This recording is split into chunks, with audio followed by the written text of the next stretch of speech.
se busca que estén reflectores en la parte de adelante, lo cual da el principio de Rettinger, el criterio Rettinger, y después el de Davis, el famoso LED, adelante absorción, atrás difusión. Muy bien, llegó la hora de hablar sobre el tema de los bajos, de baja frecuencia. Es el tema más complicado de resolver y de tratar en una sala, y más aún si son salas pequeñas. A medida que las salas son más grandes, este fenómeno va siendo menos incidente. Pero en salas pequeñas, como la mayoría de nuestro caso, es un problema muy complicado, muy difícil de tratar. Y voy a tratar, valga la redundancia, de dar algunos datos para que ustedes puedan evaluar cómo implementar soluciones y cuáles son los caminos que pueden seguir. Muy bien. Lo primero, entender que el sonido, al producirse, lo que genera es un movimiento de partículas en el ambiente, en el medio. Cuando son bajas frecuencias, la longitud de onda de la expansión del movimiento de las partículas suele ser muy grande, es decir, y estamos hablando de varios metros. Entonces no tienen el suficiente espacio en salas pequeñas para poder desarrollarse completamente, lo que genera que las partículas quedan estacionadas en el punto. Primera gran aclaración, quedan estacionadas en toda la sala. Es muy común creer que se concentran en las esquinas o se concentran en, en, la, en la superficie, ya sea piso, techo, paredes. Esa es una primera suposición errónea. Las, las partículas quedan estacionadas en toda la sala. El fenómeno que sucede es que generalmente quedan estacionadas, insisto, en toda la sala, pero en las esquinas o en ciertos puntos existe la sensación de que están amplificadas. Y en otros puntos está la sensación de que se cancela, de que se pierde energía en esa frecuencia. Dicho eso, es muy importante que consideren que es un problema de toda la sala. No es un problema ni de una esquinita, ni de algo que está en la esquina o solamente de las superficies. ¿Ya? Es un problema de la sala y que está presente en toda la sala. Muy bien. ¿Qué hacemos? Existe una solución teórica que es absorber esa energía con material absorbente. Sin embargo, para nosotros poder absorber frecuencias bajas necesitamos material absorbente de un espesor muy grande.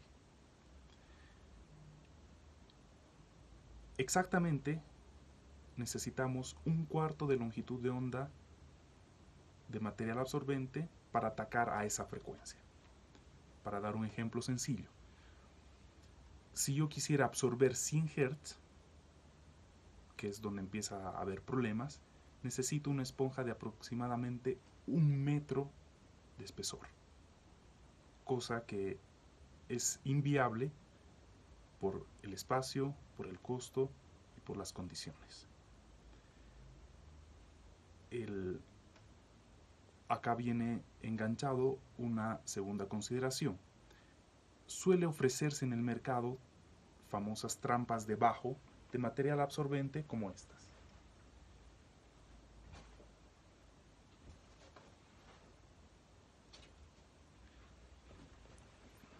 Efectivamente son útiles, es, un, eh, es algo que sirve, pero por el ancho que tienen, estimo que deben trabajar hasta 200 o 250 Hz, más abajo no.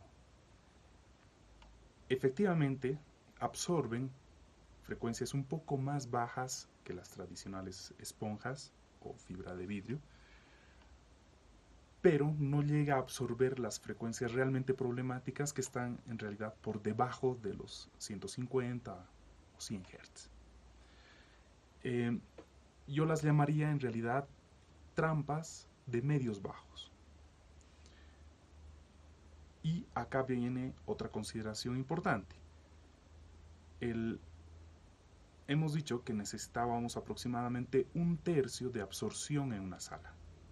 Entonces, si nosotros quisiéramos absorber relativamente bien esos 200 o 250 Hz, necesitaríamos 1/3 de estas. El precio incide harto y la ubicación también. Ahí ya tenemos entonces un pequeño problema. Seguiremos. Lo más tradicional hasta hace un tiempo atrás era fabricar absortores selectivos de frecuencias. Y esos absortores selectivos se los conoce tradicionalmente como resonadores. Básicamente tenemos dos tipos de resonadores, aunque sé que están desarrollando otros más. Pero los clásicos son el de membrana, que consiste en una cavidad de aire que puede o no tener material absorbente, con una lámina vibrante. ¿Qué es lo que hace? Transformamos la energía acústica en energía mecánica al hacer vibrar la membrana. Y el otro tipo de resonador es el de Helmholtz, el clásico perforado, que lo propio hacemos, transformamos la energía sonora en fricción a través de las perforaciones. Los absortores de esta naturaleza son selectivos, es decir, que funcionan para frecuencias puntuales. Entonces, si nosotros tuviésemos en una sala problemas en 3 o 4 frecuencias, necesitaríamos absorción selectiva para atacar a esas distintas frecuencias. Significa distintos resonadores.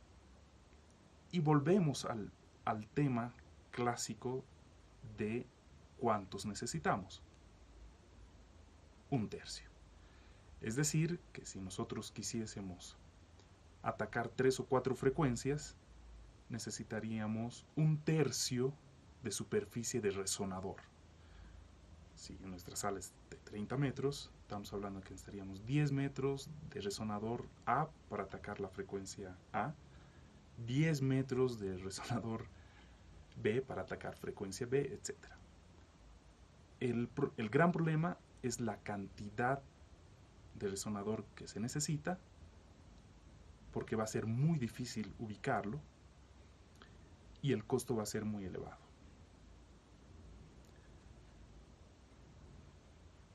Bueno, esas son un poco las consideraciones en cuanto a absorción selectiva que podemos tener para frecuencias bajas. Posterior a eso, hay otras soluciones u otras consideraciones para minimizar este problema, porque es un problema que nunca se puede sacar de la sala. Existen otras alternativas que nos pueden ayudar, que eventualmente no tienen mucho costo o se puede poner a prueba. Al final voy a presentar un resumen para que esto esté más claro.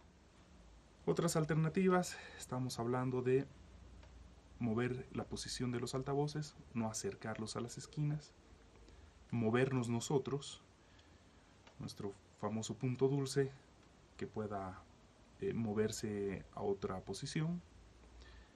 Estamos hablando de evitar paralelismos. Esto eventualmente, si es que construyésemos una sala, evitar que las paredes queden paralelas entre sí.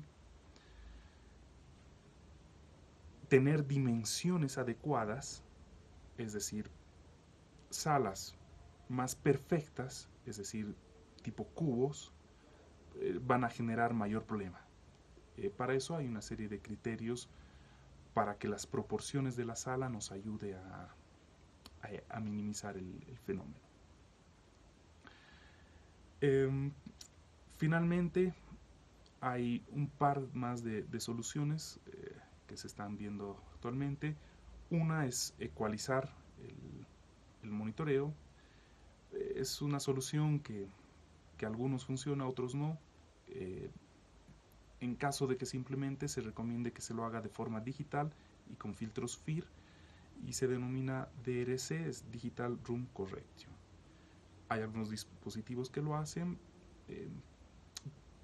pero alguna gente funciona, para otra no. Es un tema de prueba. Y claro, eso está solamente para el monitoreo, no influye en el momento de la grabación de cómo va a reproducirse la fuente. Existen trampas de bajo activas, que son altavoces con micrófonos que reciben la onda y el altavoz emite la onda con polaridad cambiada para cancelarla. Y bueno, ese es un conjunto de soluciones para este problema. Cosas a tener claro. Ninguna de estas por sí sola te va a solucionar los problemas en baja frecuencia. Ninguna. Eventualmente tú puedes invertir $1,000, $2,000 en algunos resonadores o trampas de bajo, y la influencia puede ser 1 dB o menos. Tengo un par de gráficos que voy a mostrarles a continuación para que puedan apreciar eso. Entonces, consideren que si quieren solucionar este problema, es algo en el que van a tener que invertir bastante dinero, es algo que es muy necesario llegado el momento, porque es parte de nuestra cadena de producción. Tengan en cuenta que a medida que lo vayan tratando van a ir mejorando, pero no van a lograr una mejora en la primera cosa que ustedes hagan. Y finalmente queda adecuarse a la sala, conocerla, saber sus debilidades y sus fortalezas para sacarle el provecho.